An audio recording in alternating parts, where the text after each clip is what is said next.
జ్ఞానం మీ భవిష్యత్తును నిర్మిస్తుంది. డిజిటల్ ప్రపంచంలో మీ విజయానికి మార్గదర్శి. ఇక్కడ మీరు నేర్చుకుంటారు, ఎదుగుతారు. Digital path with Ajay. Learn and grow and move forward. నమస్కారం. ఈరోజు తేదీ 28 ఫిబ్రవరి 2026. ఎప్పటిలాగే ఈ రోజు కూడా మన దేశంలో ప్రపంచవ్యాప్తంగా చాలా కీలకమైన సంఘటనలు జరిగాయి. టెక్నాలజీ నుంచి స్పోర్ట్స్ దాకా అన్నీ మన భవిష్యత్తును మార్చేవే. సో ఈ రోజు జరిగిన ఆ ముఖ్యమైన విశేషాలేంటో, వాటి వెనుకున్న కథేంటో వివరంగా చూసేద్దాం రండి. సరే, ఈరోజు విశ్లేషణను ఒక మంచి మాటతో మొదలుపెడదాం. జ్ఞానమే ఒక వ్యక్తి యొక్క నిజమైన సంపద. దాన్ని ఎవరూ దొంగిలించలేరు. ఎంత నిజం కదా ఈ మాట! మనం తెలుసుకునే ప్రతి విషయం మనల్ని బలంగా మారుస్తుంది. అందుకే సరైన సమాచారం తెలుసుకోవడమనేది చాలా ముఖ్యం. ఓకే, ఈరోజు మనమేం మాట్లాడుకోబోతున్నామో చూద్దాం. మన చర్చను 4 భాగాలుగా విభజించాం. ముందుగా ఇండియా డిజిటల్ ట్రాన్స్ఫర్మేషన్, ఆ తర్వాత కొత్త పాలసీలు, తర్వాత వ్యక్తులు, ప్రదేశాలు, సంస్కృతి, ఇక చివరగా స్పోర్ట్స్ ఇంకా గ్లోబల్ సెక్యూరిటీ. మరి లేట్ చేయకుండా ఫస్ట్ టాపిక్లోకి వెళ్ళిపోదాం. మొదటి సెక్షన్, ఇండియాస్ డిజిటల్ ట్రాన్స్ఫర్మేషన్.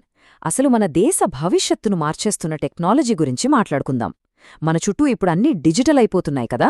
పరిపాలన నుంచి ఆర్థిక రంగం వరకు ఒక రకమైన డిజిటల్ విప్లవమే నడుస్తోంది. మరందులో భాగంగా ఈరోజు జరిగిన కొన్ని కీలకమైన డెవలప్మెంట్స్ ఏంటో చూద్దాం. చూడండి, ఈరోజు ఒక్కరోజే డిజిటల్ ఇండియాలో ఎన్ని ముందడుగులు పడ్డాయో. 1. జాతీయ జనాభా గణన. 2. సెమీకండక్టర్ల ఉత్పత్తి. 3. Railway technology. 4. Digital currency. 5. Space, cyber security. ఇలా ప్రతి రంగంలోనూ టెక్నాలజీ ప్రభావం కనిపిస్తుంది. ఇది ఏదో ఒక్కరోజు జరిగిన విషయం కాదు, ఒక పెద్ద మార్పుకు సంకేతమన్నమాట. ఇది మాత్రం నిజంగా ఒక హిస్టారిక్ మూవ్ అని చెప్పాలి. 2027లో మన దేశ జనాభా లెక్కలు పూర్తిగా డిజిటల్ కాబోతున్నాయి. అవును, ఇకపై ఇంటింటికి వచ్చి పేపర్ల మీద రాసుకోడాలుండవు. అంతా ఆన్లైన్లో సిఎంఎంఎస్ అనే పోర్టల్ ద్వారా జరుగుతోంది. దీనివల్ల టైం సేవ్ అవుతుంది. డేటా చాలా కరెక్ట్గా, వేగంగా అందుబాటులోకొస్తుంది. సరే, ఇప్పుడు సెమీకండక్టర్స్ గురించి. ఇది చాలా ఇంట్రెస్టింగ్ అప్డేట్. గుజరాత్లోని సనంద్లో మన దేశపు మొట్టమొదటి సెమీకండక్టర్ ఏటీఎంపీ ఫెసిలిటీని ప్రారంభించారు. ఏటీఎంపీ అంటే ఏంటని ఆలోచిస్తున్నారా? సింపుల్గా చెప్పాలంటే, మనం వాడే స్మార్ట్ఫోన్లు, ల్యాప్టాప్లలో ఉండే చిప్స్ ఉంటాయి కదా, వాటిని తయారు చేసే ప్రాసెస్లో ఇది final and most important stage అన్నమాట. మేక్ ఇన్ ఇండియాలో ఇదొక మేజర్ మైల్ స్టోన్. అంతేకాదండోయ్, డిజిటల్ వేవ్ దేశం మొత్తం ఎలా స్ప్రెడ్ అవుతుందో చూడండి. ఒకవైపు పుదుచ్చేరిలో ఫుడ్ సబ్సిడీ కోసం ఈ-రూపీ పైలట్ ప్రాజెక్ట్ లాంచ్ చేశారు. మరోవైపు రైల్వేస్ కోసం సరికొత్త టెక్ పాలసీ, టెక్ పోర్టల్ వచ్చాయి. ఇక స్పేస్ సెక్టర్, సైబర్ సెక్యూరిటీ కోసం కొత్త గైడ్లైన్స్ వచ్చాయి. త్రిపుర అయితే వాళ్ల ఫస్ట్ స్టేట్ ఇన్నోవేషన్ మిషన్నే లాంచ్ చేసింది. చూసారా, ప్రతి మూలలో టెక్నాలజీదే హవా. సరే, డిజిటల్ అప్డేట్స్ చూశాం కదా. ఇప్పుడు మన సెకండ్ సెక్షన్కి వెళ్దాం. కొత్త పాలసీలు, ఆదేశాలు. అంటే ప్రభుత్వం, కోర్టులు తీసుకునే కొన్ని నిర్ణయాలు మనలాంటి సామాన్యుల జీవితంపై ఎలాంటి ప్రభావం చూపుతాయో ఇప్పుడు చూద్దాం. ఫ్లైట్ జర్నీ చేసేవాళ్లకి ఇది నిజంగా గుడ్ న్యూస్. డీజీసీఏ ఒక కొత్త రూల్ తెచ్చింది. దీని ప్రకారం మనం ఫ్లైట్ టికెట్ బుక్ చేశాక మొదటి 48 గంటల్లోపు మన ప్లాన్స్ మారితే ఎలాంటి ఎక్స్ట్రా ఫీజు లేకుండానే టికెట్ని క్యాన్సిల్ చేసుకోవచ్చు లేదా మార్చుకోవచ్చు. ఇది మనందరికీ చాలా ఉపయోగపడుతుంది కదా. ఒక స్కూల్ టెక్స్ట్బుక్లోని చాప్టర్ గురించి సుప్రీంకోర్టు దాకా వెళ్లడం ఎప్పుడైనా విన్నారా? అసలు ఒక చదువుకు సంబంధించిన విషయంలో సుప్రీంకోర్టు ఎందుకు జోక్యం చేసుకోవాల్సొస్తుంది? ఇది కొంచెం ఆసక్తికరమైన విషయమే. ఏంటో చూద్దాం. విషయమేంటంటే, ఎన్సీఆర్టీ 8వ తరగతి సోషల్ సైన్స్ బుక్లో న్యాయ వ్యవస్థలో అవినీతికి సంబంధించి ఒక చాప్టర్ ఉంది. అయితే ఆ చాప్టర్ని సర్క్యులేట్ చేయొద్దని సుప్రీంకోర్టు ఆదేశాలు జారీ చేసింది. ఆ పుస్తకం పంపిణీని ప్రస్తుతానికి నిలిపివేసిందనమాట. రైట్, పాలసీల గురించి చూసాం కదా.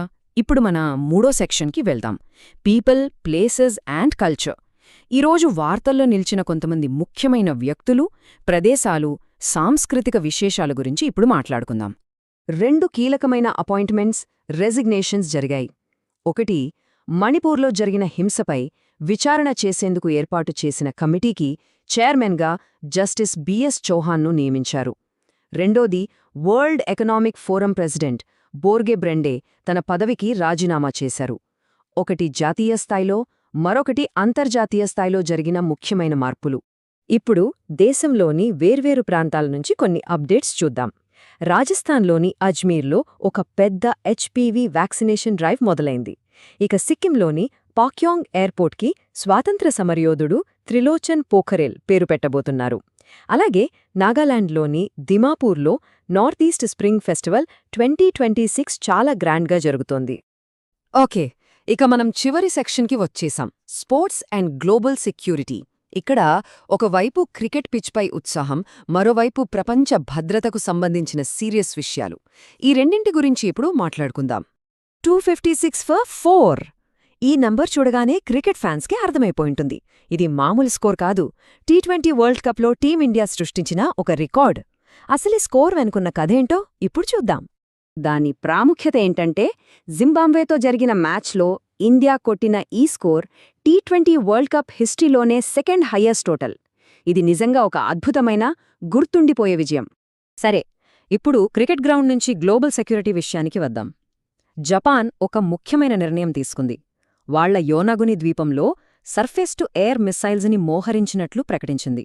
ఇది ఇంటర్నేషనల్ రిలేషన్స్లో, ముఖ్యంగా ఆసియా పసిఫిక్ రీజియన్లో భద్రతాపరంగా చాలా కీలకమైన పరిణామం. సో చూశారు కదా ఈరోజు ఎంత జరిగిందో. ఒకవైపు ఇండియాలో డిజిటల్ విప్లవం, మరోవైపు మనకు ఉపయోగపడే కొత్త పాలసీలు, ఇంకోవైపు స్పోర్ట్స్లో హిస్టారిక్ విన్, అలాగే ప్రపంచ రాజకీయాల్లో వ్యూహాత్మక ఎత్తుగడలు. ఈరోజు జరిగిన ఈ మార్పులన్నీ రేపటి మన భవిష్యత్తుపై ఖచ్చితంగా ప్రభావం చూపుతాయి. మరి ఆలోచించండి, ఈరోజు మొదలైన ఈ విషయాల్లో ఏది భవిష్యత్తులో అతి పెద్ద మార్పుకు కారణమవుతుంది?